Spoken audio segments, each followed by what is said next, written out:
नमस्कार दोस्तों। पिछले वीडियो में हमने समझा था, मैंने बताया आपको कि मनुष्य जो है वो अपने आप में एक पूरी यूनिट नहीं है, वो भी कई यूनिट का जोड़ है। और हमने उस संदर्भ में बात की थी कॉन्शियस माइंड की, सबकॉन्शियस माइंड की और अनकॉन्शियस माइंड की। और मैंने आपको कॉन्शियस माइंड की विभिन्न प्रकार की जो शक्तियां थी, सामर्थ्य है, वो बताए। सबकॉन्शियस माइंड और कॉन्शियस माइंड रेसिप्रोकली किस प्रकार से डेवलप होते हैं, किस प्रकार से सबकॉन्शियस माइंड में जो है हमारे विश्वास, हमारा ज्ञान, हमारे थॉट्स, धारणाएं किस प्रकार से बनती हैं, और कैसे उन्हीं धारणाओं, उन्हीं विश्वासों के आधार पर कॉन्शियस माइंड में विभिन्न प्रकार की शक्तियां रिवील होती हैं। और एक होता है हमारा अनकॉन्शियस माइंड, जो हमारे इस शरीर को, इस स्थूल शरीर को चलाता है। तो मोटे तौर पर आप देखेंगे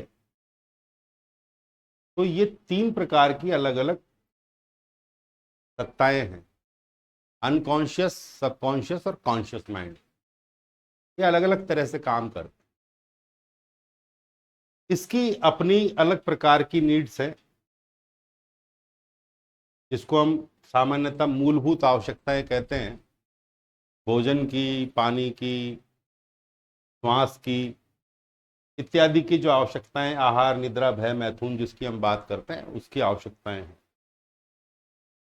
जब ये आवश्यकताएं पैदा होती हैं तो अंदर से एक चाह उत्पन्न होती है कि ये आवश्यकता की पूर्ति हो। इसको इस बात से सरोकार नहीं है कि ये पूर्ति किस प्रकार से होगी, उसको पूर्ति होनी चाहिए। इस शरीर को भूख लगी है, उसको खाना चाहिए। जब ये इच्छा उत्पन्न होती है तो ये सुझाता है कि इस प्रकार से अपने को खाना मिल सकता है।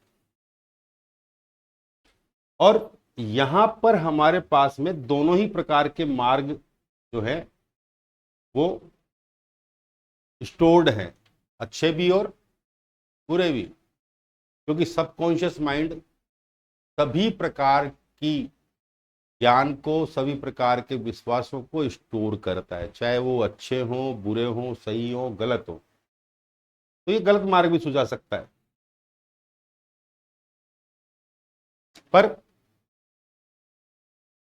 ये कॉन्शियस माइंड क्या करता है, उसको बैलेंस करता है। जैसे खाने की इच्छा हुई तो मन में भी ये विचार आ सकता है कि भाई खाना हम, यदि पैसा है तो खरीद के खा लेंगे, नहीं है तो क्या करें। तो किसी के मन में चोरी का विचार भी आ सकता है, चोरी कर लें। ये ही क्या सुझाएगा, इसमें ये विचार भी है सबकॉन्शियस में कि नहीं नहीं, चोरी करना गलत बात है। फिर कॉन्शियस माइंड इन दोनों विचारों को, जो दोनों विचार आए, उनको बैलेंस करेगा।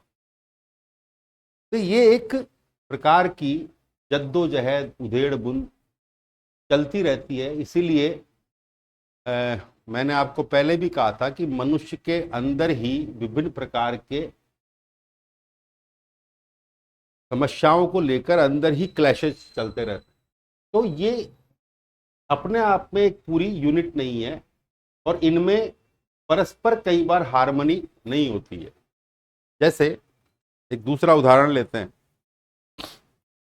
सबकॉन्शियस कैसे आपको इस अनकॉन्शियस को भी चीजों से डिविएट कर देता है। इसने खाना खाया हुआ है, शरीर को खाने की अभी कोई रिक्वायरमेंट नहीं है, पर आप कहीं गए और वहां पर किसी ने आपको सामने नाश्ता रख दिया और फिर आपसे इल्तिजा की कि सर कुछ तो लीजिए।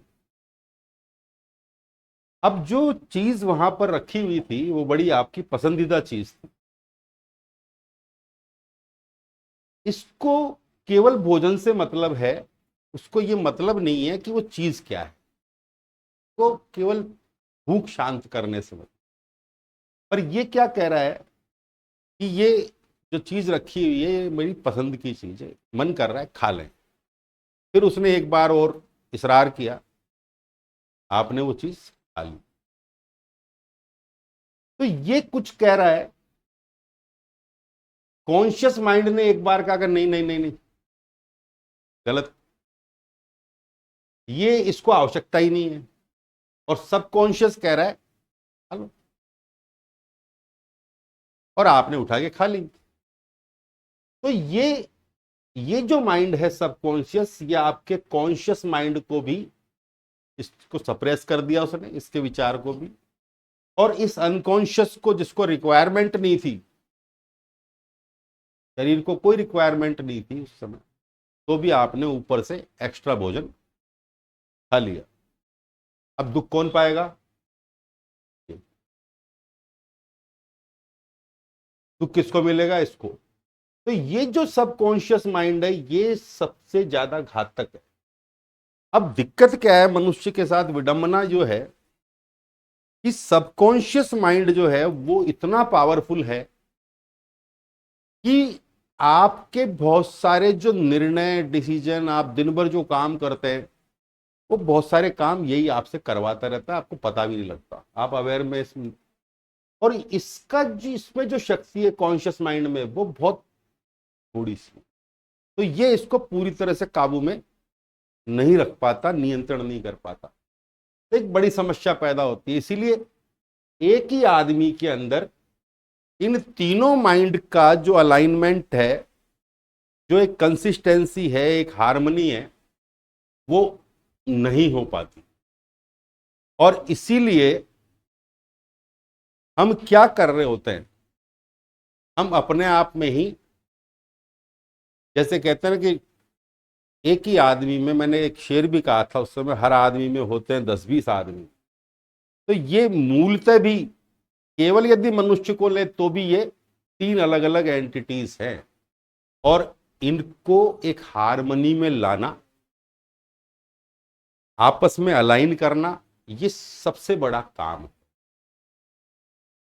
और उसके ऊपर भी क्या है कि मनुष्य को और आइडेंटिटीज मिल जाती हैं, जैसा कि मैंने पहले बताया था, धर्म की, जाति की, क्षेत्र की, नस्ल की, राष्ट्र की,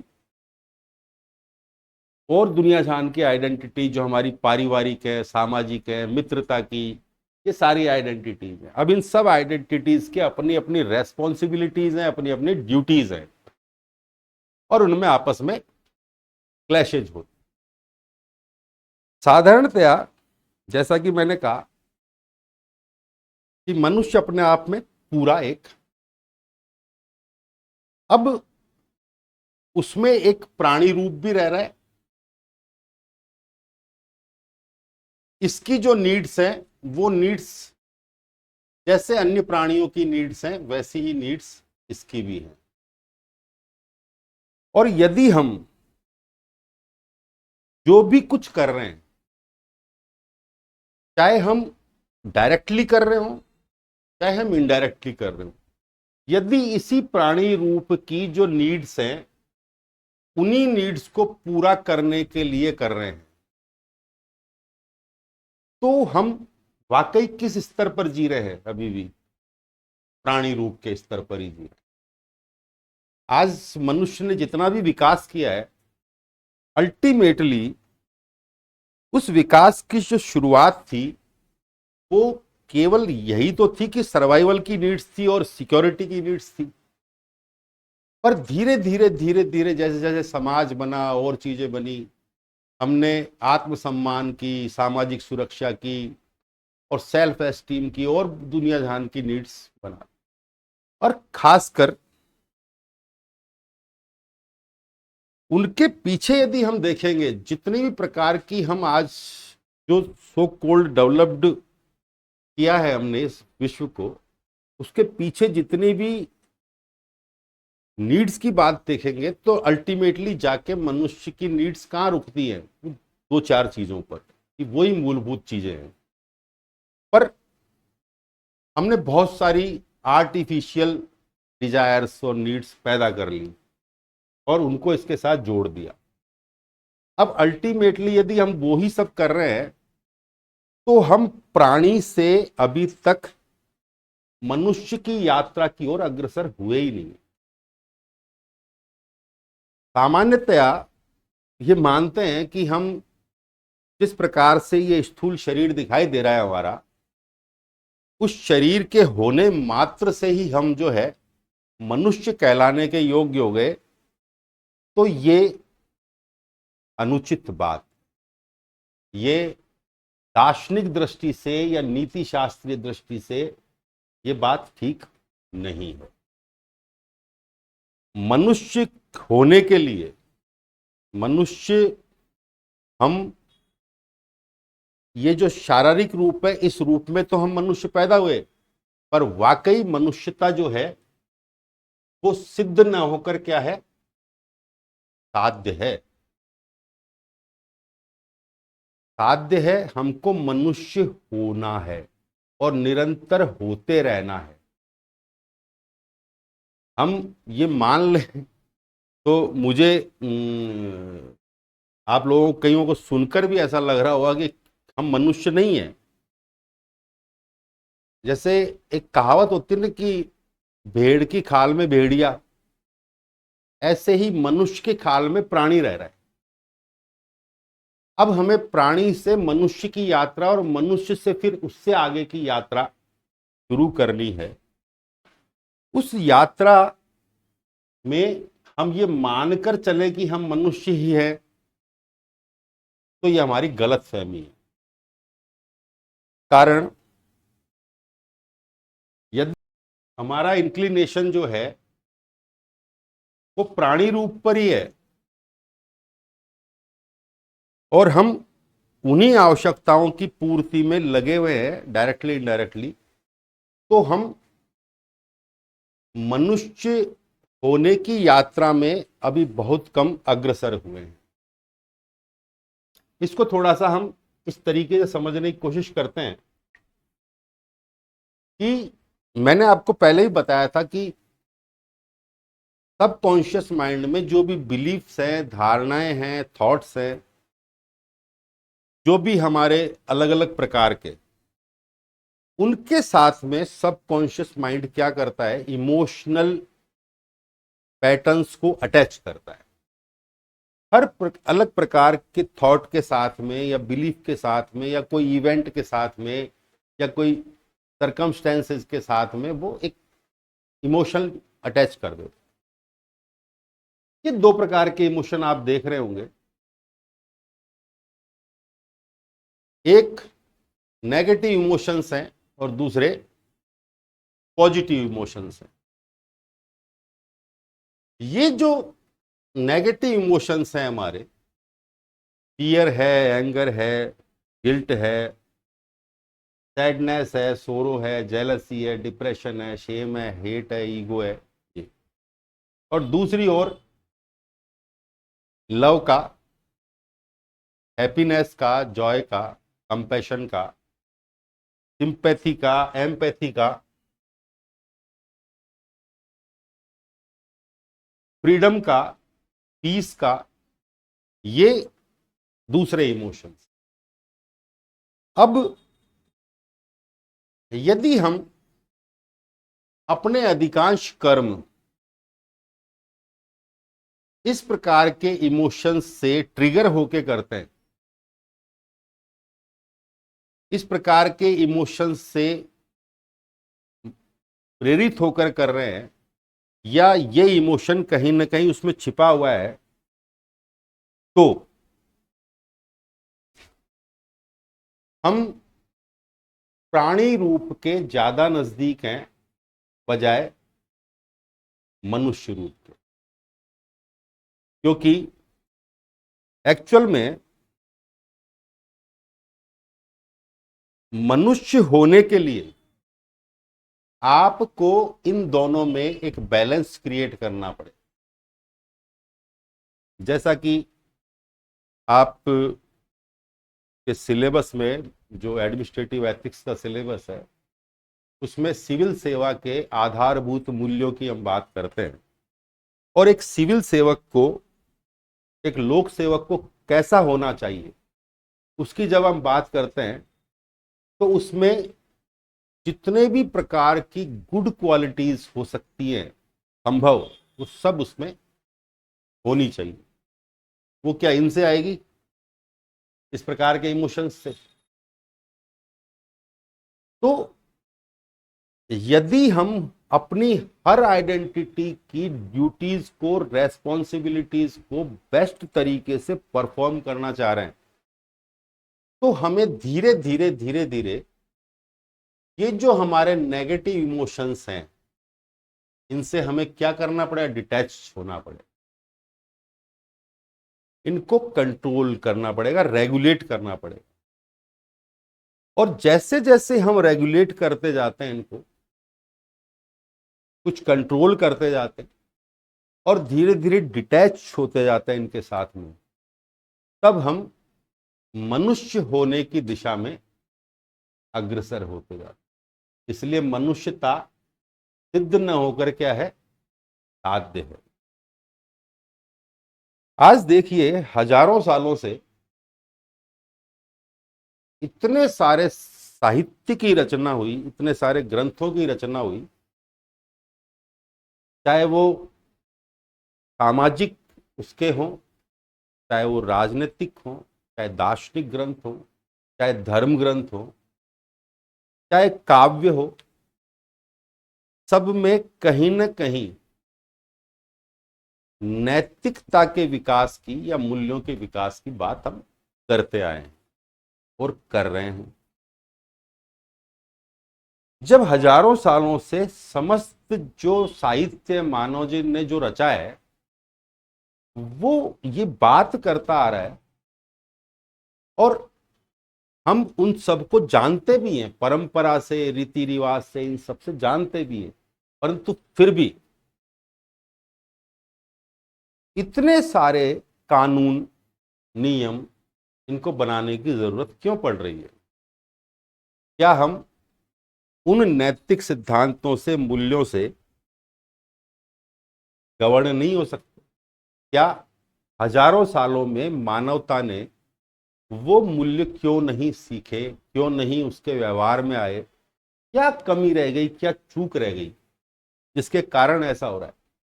यदि मान लीजिए मनुष्य नैतिक हो जाता, तो क्या आपको लगता है कि इतने सारे कानून बनाने की जरूरत पड़ती? जैसे ही कोई एक डेवलपमेंट होता है, अभी जैसे डिजिटल उसमें टेक्नोलॉजी में जो भी डेवलपमेंट हो रहे हैं, तो एक नई शाखा ने जन्म ले लिया नीति शास्त्र की, ने साइबर एथिक्स, और साथ ही उसके लिए कानून भी बनने लग गए। जब मनुष्य स्वयं से नैतिकता का पालन नहीं करता, तब उसको उस नैतिकता का पालन करवाने के लिए विधि बनाई जाती है, ताकि उसका पालन नहीं करने पर दंड का प्रावधान भी किया जा सके। इसलिए जितनी भी कानून व्यवस्था आप देखेंगे, तो वो सारी की सारी क्या है? उसका बेस क्या है? मॉरलिटी, कि कहीं ना कहीं उन नैतिकता का पालन करवाने के लिए ये बनाया गया। अब ये मनुष्य के लिए क्या ये वास्तव में गर्व की बात होनी चाहिए कि हम इतने सारे कानून बनाते जा रहे हैं, बनाते जा रहे हैं, बनाते जा रहे हैं, और फिर भी मनुष्य को किसी भी प्रकार से नैतिक नहीं बना पा रहे? तो कहां दिक्कत है, क्या दिक्कत है? इसका मतलब क्या हुआ? हम एक तरफ तो कह रहे हैं कि मनुष्य जो है वो श्रेष्ठ है, वो अपने आप को गौरवान्वित महसूस करता है मनुष्य होने के लिए, पर वो मनुष्य होने का क्या अर्थ है? केवल दिखने मात्र से नहीं है, क्योंकि हमने पीछे भी बात की है कि मनुष्य में विवेकशीलता भी हो, उसमें उस विवेकशीलता जो है, उचित अनुचित का जो बोध है, उसके अनुसार कर्म करने की सामर्थ्य भी हो, स्वतंत्रता भी हो। पर यदि वो कर्म नहीं कर रहा है तो क्या हम उसको मनुष्य कहेंगे? ये विचारणीय बिंदु है, विचारणीय प्रश्न है। और जैसे हम कई बार कोई ऐसा एक्ट मनुष्य भी करता है, समाज में हम बहुत सारी घटनाएं पढ़ते हैं, अखबार पढ़ते हैं, आप देखते होंगे, तो इतनी सारी घटनाएं ऐसी आती हैं जिसमें हम कहते हैं कि ये अमानवीय व्यवहार है। तो अमानवीय व्यवहार क्या होता है? यदि हमने बाय बर्थ ही मनुष्य को मनुष्य मान लिया तो फिर अमानवीय क्या होता है? अमानवीय कुछ नहीं होगा। पर हम उसके व्यवहार को, उसके एक्शन को अमानवीय करार दे रहे हैं। इसका मतलब हम ये मानते हैं कि वो पशुता से भी, कभी कभी तो मनुष्य इस कदर पशुता से भी नीचे गिर जाता है, जहां जिस हद तक पशु भी व्यवहार नहीं करता उससे भी नीचे जाकर मनुष्य व्यवहार करता है। और उन सब का मूलभूत कारण क्या होता है कि उसके अंदर विद्यमान जो ये इमोशंस हैं, आप देखिए बहुत सारे केसेज आप पढ़ते होंगे, इतनी रेप की घटनाएं होती हैं जहां पर बहुत छोटी बच्चियों के साथ भी लोग बलात्कार करते हैं, जबकि आप पशु जगत में देखेंगे तो वहां इस प्रकार की बात संभव ही नहीं है। तो क्या मनुष्य के इस कृत्य को हम अमानवीयता से भी नीचे की यदि कोई कैटेगरी हो तो उसमें भी डाल सकते हैं? ये राक्षसी व्यवहार भी हो सकता है। और इसीलिए भारतीय परंपरा की बहुत खूबसूरत बात है कि, और भगवत गीता में इस बात को बहुत बेहतरीन तरीके से दो चीजों के माध्यम समझाया गया, दैवीय संपदा और आसुरी संपदा। ये जो संपदा है जिसकी मैं बात कर रहा हूं, ये आसुरी संपदा है। अब यदि किसी व्यक्ति में जो कुछ वो एक्शन ले रहा है, जो कुछ वो बिहेवियर कर रहा है, वो सारा का सारा इन्हीं इमोशंस से गवर्न हो रहा है, तो उस पे आसुरी प्रवृत्ति को हम ज्यादा मानेंगे या कि दैवीय प्रवृत्ति को? और जो केवल इन्हीं इमोशंस से गवर्न हो रहा है, जो पॉजिटिव इमोशंस हैं, तो वो क्या कहा जाएगा कि उसमें दैवीय संपदा जाता है। तो भगवत गीता में आसुरी संपदा और दैवीय संपदा की जो बात थी, तो साथ ही क्या भी कहा गया, एक बहुत जोरदार बात जो है कि एक्चुअल में हम पर्पज ऑफ लाइफ जो देखते हैं, जीवन का क्या उद्देश्य है, हम उद्देश्य की खोज चीजों में, किन्हीं भौतिक वस्तुओं में, इनमें कर रहे होते हैं। जबकि बहुत गौर से देखेंगे तो पर्पज ऑफ लाइफ क्या है कि how to detach with negative emotions one by one. ये जो जीवन की पाठशाला है, इसमें ये जो क्लास है, जो ये सिलेबस हमें मिला है, वो सिलेबस ये मिला है साहब कि हम कैसे धीरे धीरे इन इमोशंस को डिटैच करते जाएं। जब गीता में जब हम बात करते हैं डिटैचमेंट योग की, तो वहां डिटैचमेंट किस चीज की बात कर रहे हैं? एक्चुअल में वहां बात करी ही इसी बात की है कि जितने भी प्रकार के हमारे नेगेटिव इमोशंस हैं, हमारी जो कामना है, उनसे हम कैसे धीरे धीरे धीरे धीरे डिटैच हो। ये पर्पज ऑफ लाइफ है। और इनसे सबसे डिटैच होने के बाद में हम इनके साथ में अटैच रह जाते हैं, जो गुड इमोशंस हैं। पर गीता में इससे भी एक स्टेप आगे जाके बात कर रहे हैं कि अल्टीमेटली आदमी को इन इमोशंस पर भी नहीं रुकना है। इमोशन अपने आप में ही जीवन का और दुखों का कारक है। ये इमोशन भी अल्टीमेटली इनसे भी डिटैच होना है। आप इनसे डिटैच होंगे धीरे धीरे और इनकी तरफ बढ़ेंगे, तो आप एक्चुअल में जब इन दोनों में बैलेंस करना सीख जाएंगे तब मनुष्य बनेंगे। और जब आप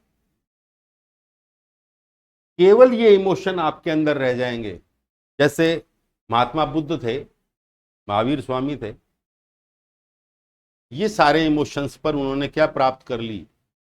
विजय प्राप्त कर। और उनके अंदर क्या बच गया? लव बच गया, हैप्पीनेस बच गई, कंपैशन बच गया, लोगों के प्रति सहानुभूति का भाव बच गया, एम्पैथी का भाव बच गया, फ्रीडम एंजॉय कर रहे हैं, पीस एंजॉय कर रहे हैं। तो वो देवता तुल्य। देवता में और मनुष्य में और एक राक्षस में, प्राणी में क्या भेद है? जो बैलेंस करना जानता है और धीरे धीरे डिटैच हो रहा है वो मनुष्य है। जो पूर्णतः डिटैच हो गया वो देवतुल्य हो गया। और यदि जो इसी में पड़ा हुआ है वो अभी भी प्राणी रूप में है। तो मेरा ये समझाने का जो मकसद था, और आपको पर्पज ऑफ लाइफ भी समझ में आ गया होगा, कि मनुष्य के जीवन का जो मूलभूत उद्देश्य है वो क्या है? धीरे धीरे एक एक करके इन इमोशंस से मुक्त होना। बहुत सारे लोगों ने विश्वामित्र की कथा सुनी होगी कि हजारों सालों की तपस्या करने के बाद भी काम वासना के कारण वो मेनका से उनको क्या करना पड़ा? विवाह करना पड़ा। जो काम वासना है वो सबसे खतरनाक इमोशन है। वो ऐसा कहा भी जाता है कि जो काम है वो जो अपने आप को ज्ञानी समझते हैं उनका भी बैरी है। अल्टीमेटली हम क्रोध पर विजय प्राप्त कर सकते हैं और चीजों पर कर सकते हैं, पर जब तक हमने काम पर विजय प्राप्त नहीं की तब तक हम उस यात्रा की ओर अग्रसर नहीं हो सकते। तो ये जितने भी इमोशन है, धीरे धीरे धीरे धीरे इन पर कंट्रोल करना, रेगुलेट करना और इन पर विजय प्राप्त करके ऐसा इनकी तरफ बढ़ना, ये उद्देश्य है। और आप जैसा कि लोक सेवक की जब हम बात करते हैं तो उसमें क्या कहा जाता है कि भाई उसमें कंपैशन भी हो, सिंपैथी भी हो, एम्पैथी भी हो, पीस में भी रहता हो, जॉय भी फील करता हो, दूसरी उसके अंदर इम्पार्शलिटी भी हो, ऑब्जेक्टिविटी भी हो, लीडरशिप की क्वालिटी भी हो। ये सारी अच्छी अच्छी क्वालिटीज उसमें होनी चाहिए। तो ये जो यात्रा है मनुष्य बनने की, वो उसकी ओर हमको अग्रसर होना है, आगे बढ़ना है। और जैसे जैसे हम आगे बढ़ते हैं, इनसे डिटैच होते हैं, वैसे वैसे हमारी नैतिक चेतना का, मॉरल कॉन्शियसनेस का निर्माण होता है। अभी तक सब कॉन्शियस में हमारी जो भी बाह्य वातावरण रहा, परिवार, समाज का, सराउंडिंग्स का, संचार साधन जो थे, मीडिया, इनसे जो कुछ भी हमने सीखा उससे एक अलग प्रकार की मॉरल एटीट्यूड हमारे अंदर डेवलप हुआ। पर वो मॉरल एटीट्यूड वाकई सही एटीट्यूड है या कि उसमें कुछ करेक्शन करने की जरूरत है, इसका व्यक्ति को स्वयं को ही क्या करना होगा? इंट्रोस्पेक्शन करना होगा। जो नैतिक चेतना है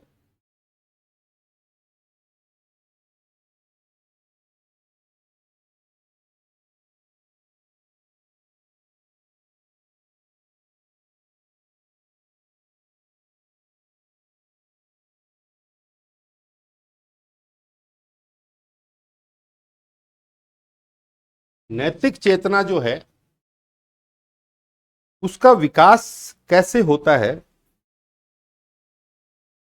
ये तो हम जान ही चुके हैं कि बाह्य वातावरण से विभिन्न प्रकार के जो हमारे प्रथाएं, रीति रिवाज, कस्टम हम सुनते आ रहे हैं, देखते आ रहे हैं, किताबों से पढ़ के आ रहे हैं, ये सारी हमारे उनको नैतिक विश्वासों को और उनको निर्मित करती है। एक मनोवैज्ञानिक हुए हैं कोहेलबर्ग, उन्होंने बुद्धि के विकास का सिद्धांत दिया, नैतिकता, मॉरल कॉन्शियसनेस के डेवलपमेंट की बात की कि कैसे डेवलप होती है। तो थोड़ी चर्चा हम उस पर कर लेते हैं। ये प्रश्न आपके पूछा भी जाता है, पूछा जा सकता है कि कैसे मनुष्य में नैतिक चेतना का विकास होता है। यहां पर समझने की बात यह है कि ये केवल मनोवैज्ञानिक वो है कि कैसे विकास होता है, और दूसरा प्रश्न यह है कि कैसा होना चाहिए, ये दूसरी बात है। यहां कैसे होता है इसकी बात कोहेलबर्ग कर रहे हैं। तो बच्चा क्या करता है, ये 3 स्टेजेस मानते हैं, जिसमें हर स्टेज के 2 सब स्टेजेस हैं। पहली स्टेज प्री कन्वेंशनल स्टेज है, जिसमें मानते हैं कि जब बच्चा पैदा होता है और धीरे धीरे बड़ा होता है तो वो माता पिता की आज्ञा का पालन करता है। और आज्ञा का पालन क्यों करता है कि उसको दंड का भय भी होता है। तो कुछ स्वेच्छा से पालन करता है, कोई दंड के भय से पालन करता है कि भाई ये देखो अतिथि आए, इनके पैर छुओ, अच्छा नमस्ते करो इनको, अच्छा ऐसा करो, झूठ मत बोलो, ये सब सिखाया जाता है। तो इसके कारण या तो वो आज्ञा का पालन कर रहा होता है या दंड के भय से कर रहा होता है। दूसरा कैसे करता है कि बच्चा जितना हम उसको सिखाते हैं उसके बजाय वो देखकर सीखता है वो, और फिर उसमें एक ऐसा भाव जागृत होता है, वो टिट फॉर टैट करना चाहता है, जैसे को तैसा। आपने उसके साथ जैसा किया वो आपके साथ वैसा करेगा। तो ये दूसरी है साधनात्मक सापेक्षता, कि वो जैसा आप उसके साथ कर रहे हैं वैसा बिहेवियर वो आपके साथ कर रहा है, या माता पिता घर में जैसा बिहेवियर करते हैं, जैसा उसके साथ कर रहे हैं वैसा वो बदले में करता है, उसी के अनुसार वो सीखता जाता है। इस स्टेज को कहते हैं प्री कन्वेंशनल। ये लगभग 10 साल की आयु तक होता है। इसके बाद कोहेलबर्ग बता रहे हैं अंतर्व्यक्तिक अनुरूपता, इंटरपर्सनल कंफॉर्मिटी और सामाजिक नियमों का पालन। अब ये क्या करता है, बच्चा जब बाहर जाना शुरू करता है तो बाहर दोस्तों के साथ में, समाज में मिलता है, लोगों से मिलता है, देखता है चीजों को, तो वहां देखकर सीख रहा है, या फिर उनके साथ में प्रतियोगिता की भावना के कारण कर रहा है कि मैं भी अच्छा बनना चाहता हूं, मैं भी इनके साथ, ये जैसे अच्छा कर रहे हैं तो मैं भी अच्छा करके कुछ पाना चाह रहा हूं। तो वो इस प्रकार की भावना से करता है, दोस्तों को देखकर, समाज को देखकर, परिवार को देखकर, या आस पड़ोस में देखकर। उसको हम कह रहे हैं इंटरपर्सनल कंफर्मिटी, उसके अनुसार सीखता है। और फिर कुछ सामाजिक नियम बने हुए हैं, सोशल रूल्स हैं, नॉर्म्स हैं, तो उनका भी वो पालन करता है। तो सोशल नॉर्म्स जो होते हैं वो किसके लिए होते हैं, पूरी सोसाइटी के हित के लिए होते हैं, और पूरी सोसाइटी के हित के लिए होते हैं तो उनके अंदर क्या होता है, मॉरलिटी इन्वॉल्व होती है। तो इस प्रकार से वो धीरे धीरे नैतिकता जो है वो उसमें डेवलप होती जाती है, कॉन्शियसनेस डेवलप होती जाती है, जिसको हम एक नैतिक अंडरस्टैंडिंग, मॉरल अंडरस्टैंडिंग भी कहते हैं, मॉरल जो नैतिक समझ है वो भी कह सकते हैं। तो सामाजिक नियमों का पालन से, इससे, इसको कह रहे हैं कोहेलबर्ग कन्वेंशनल लेवल। ये प्री कन्वेंशनल है, और इसके बाद में है एक पोस्ट कन्वेंशनल लेवल, जिसके भी 2 स्टेजेस हैं। इस पोस्ट कन्वेंशनल स्टेज में क्या होता है कि उसको सामाजिक नियमों के पालन जो कर रहा है, तो उस सामाजिक नियमों में भी उसको कुछ कमियां दिखाई देने लगती हैं। उसको लगता है कि यार ये ठीक नहीं है, ये नियम ऐसे नहीं, ऐसे होना चाहिए था। तो कुछ नियमों का वो पालन करता है, कुछ नियमों का पालन नहीं करता, कुछ का उल्लंघन भी करने लग जाता है, और उसके अंदर धीरे धीरे एक आंतरिक चेतना, आंतरिक नैतिक चेतना का विकास प्रारंभ हो जाता है। वहां पर वो सामाजिक नियमों का उल्लंघन इस आधार पर करता है कि उसकी अंतरात्मा से कहीं एक आवाज आना शुरू होती है कि नहीं, ये जो नियम बना हुआ है ये ठीक नियम नहीं है और मुझे इसका क्या करना चाहिए, इसका विरोध करना चाहिए और इसका उल्लंघन करना चाहिए। जैसे बहुत सारी ऐसी प्रथाएं थी हमारे देश में जो सालों से चली आ रही थी, पर किसी एक व्यक्ति को जब लगा कि नहीं ये प्रथा गलत है, तो सामाजिक प्रथा थी, पर उसका विरोध किया और विरोध करने के बाद में उस प्रथा को समाप्त भी करवाया। तो उसमें एक क्या डेवलप हो जाता है, यूनिवर्सल मॉरल थ्योरी डेवलप हो जाती है उस नैतिक चेतना में। तो इस प्रकार से व्यक्ति की नैतिक समझ का, नैतिक चेतना का विकास होता है, जैसा कि कोहेलबर्ग मानते हैं। अब कोहेलबर्ग जो बात कर रहे हैं वो मनोवैज्ञानिक तरीके से बात कर रहे हैं कि कैसे होता है, पर हर व्यक्ति में इसी प्रकार से हो ऐसा आवश्यक नहीं है। क्योंकि हम देखें कि सार्वभौमिक नैतिक सिद्धांत का निर्माण प्रत्येक मनुष्य की चेतना में हो जाता हो ऐसा आवश्यक नहीं है। बहुत सारे लोग इस कारण से सामाजिक नियमों का उल्लंघन नहीं करते कि उनके अंदर वास्तव में कोई एक सार्वभौमिक नैतिक चेतना उत्पन्न हो गई हो, बल्कि वो अपने निहित स्वार्थों के कारण या किसी अन्य कारण से भी उल्लंघन करते हैं। इसलिए ये जो सार्वभौमिक नैतिक सिद्धांत की बात कोहेलबर्ग कर रहे हैं कि ये 18 साल तक की आयु तक डेवलप हो जाता है आदमी में अमूमन, ये आवश्यक नहीं है। और ये जो कोहेलबर्ग ने बताया है, इसी पैटर्न से किसी की नैतिक चेतना का विकास हो ऐसा भी जरूरी नहीं है। बहुत सारे उदाहरण हम देखते हैं जहां पर किसी बहुत छोटे बच्चे में भी बहुत अच्छे लेवल की मॉरल कॉन्शियसनेस हो सकती है, और बहुत से उदाहरण हम ये ऐसे भी देखते हैं जहां पर मृत्यु के कगार पर बैठे हुए व्यक्ति में भी इस प्रकार के किसी आंतरिक नैतिक चेतना का विकास नहीं होता है। तो इसका कोई सेट पैटर्न नहीं है इसमें कैसे विकसित होगी। और वैसे भी व्यक्ति और समाज, इसमें बड़ा रेसिप्रोकल रिलेशन होता है। जब समाज का स्वरूप जैसा होगा, समाज में कौन लोग हैं, व्यक्ति, व्यक्तियों के पारस्परिक मूल्यात्मक संबंधों का ही जाल क्या है, समाज कहलाता है। अब इस समाज में व्यक्ति हैं तो विभिन्न व्यक्तियों से ही इसके अंदर क्या आ रहा है, अब ये कहां से सीख रहा है, जैसा समाज है वैसा व्यक्ति बनता जा रहा है, और जैसा व्यक्ति है वैसा समाज बनता जा रहा है। दोनों में रेसिप्रोसिटी है, परस्पर संबंध है, परस्पर आश्रयता का। अब मेरे सोचने से एक साधारण मनुष्य क्या सोचता है, किस प्रकार का व्यवहार करता है, किस प्रकार का एक्शन लेता है, उससे समाज पर कोई बहुत ज्यादा बड़ा बदलाव नहीं आता। पर जिनको हम युग पुरुष कहते हैं या जो बड़ी सोच रखते हैं और जो अपनी एक जो विचारधारा है जिससे कुछ वो बदलाव कर सकते हैं, उसको संप्रेषित करने की ताकत रखते हैं बहुत सारे लोगों में या एक बड़े समूह में, वो समाज में एक व्यापक बदलाव ला सकते हैं। तो वो कुछ ही लोग होते हैं जिनके अकॉर्डिंग समाज को के स्वरूप को एक अलग दिशा मिलती है और समाज उससे बनता है। जो वो लोग हैं जो समाज को दिशा देने का काम करते हैं, उन लोगों में ये सार्वभौमिक नैतिक सिद्धांत या सार्वभौमिक नैतिक चेतना या आंतरिक नैतिक चेतना जिसकी हम बात करें, उसका विकास होना आवश्यक है।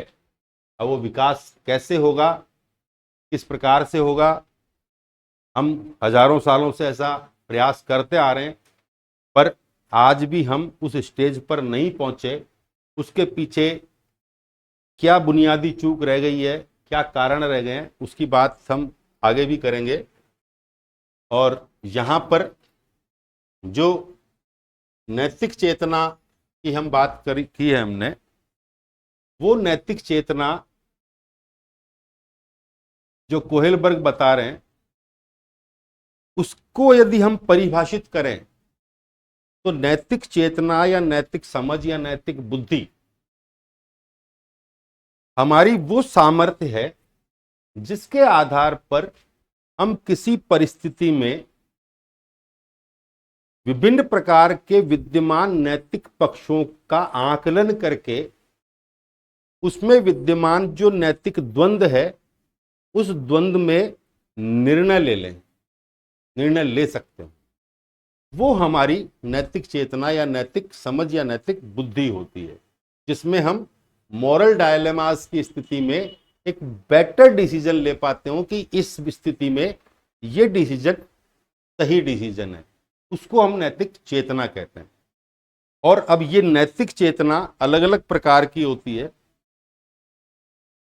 किसी की नैतिक चेतना परिणामवादी भी हो सकती है, किसी की परिणाम निरपेक्षवादी या कर्तव्यवादी चेतना भी हो सकती है, किसी की सुखवादी हो सकती है, किसी की स्वार्थवादी नैतिक चेतना भी हो सकती है, किसी की सद्गुणवादी नैतिक चेतना भी हो सकती है। और ये मैं अलग अलग प्रकार आपको क्यों बता रहा हूं, क्योंकि नैतिकता के जितने प्रकार के मानक हैं जिनके आधार पर किसी कर्म का नैतिक मूल्यांकन किया जाता है, उन आधारों के जो आधार हैं उनके अनुसार ही हम अलग अलग प्रकार की नैतिक चेतनाओं की बात करते हैं। क्योंकि साधारण जो मानव बुद्धि है उसकी नैतिक चेतना, नैतिक बुद्धि सामान्यतः परिणामवादी होती है कि किसी कर्म का परिणाम अच्छा निकला या बुरा निकला, वो उस तक सीमित रहती है। भले ही कर्म किस इंटेंशन के साथ किया गया, किस उद्देश्य के साथ किया गया, उस पर ध्यान दिए बिना, तो सामान्यतः हम परिणाम देखते हैं। एक उदाहरण देता हूं आपको, फिर आगे हम बात करेंगे नेक्स्ट वीडियो में। जैसे ये एक रेलवे ट्रैक है, इस ट्रैक पर 4 लोग बैठे हैं, इस ट्रैक पर एक आदमी बैठा है। यहां से ट्रेन आ रही है, यहां ट्रैकमैन खड़ा है। इसने इन चारों को देख लिया और इधर देख लिया। इसको क्या करना चाहिए? ट्रैक को कहां, मतलब रेल को कौन सी वाले ट्रैक पर वो करना चाहिए, ट्रैक को किधर शिफ्ट करना चाहिए? अमूमन जिस आदमी के दिमाग में आप जैसे ही इसको देखेंगे कि यहाँ 4 आदमी है, यहाँ एक ही है, तो ट्रेन को कहाँ मोड़ देना चाहिए? इधर मोड़ देना चाहिए। क्योंकि इधर मोड़ने से क्या होगा? केवल एक ही आदमी मरेगा और यहाँ 4 बच जाएंगे। पर ये अधूरा सच है, पूरा सच जानेंगे अगले वीडियो में।